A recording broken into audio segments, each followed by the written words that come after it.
নমস্কার, আমি আরজে। আপনারা শুনছেন কবিতার সেরা ঠিকানা, কবিতায় পড়া।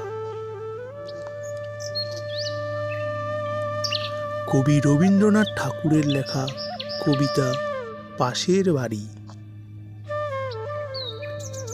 আজকে মাগো পাশের বাড়ি, হয়নি কিছু রান্না।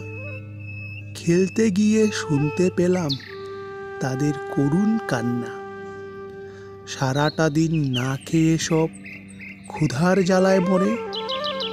খাবার মতো এমন কিছু নেই যে তাদের ঘরে। আমরা তো মা খেয়ে দে ব্যস্ত আছি সুখে। দাও না গো মা খাবারটা আজ অনাহারের মুখে।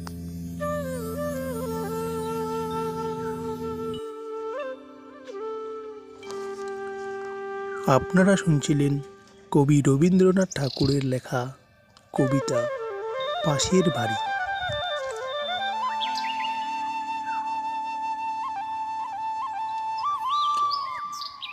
কবিতাটা কেমন লাগলো কমেন্ট করে আপনার মতামত অবশ্যই জানাবেন।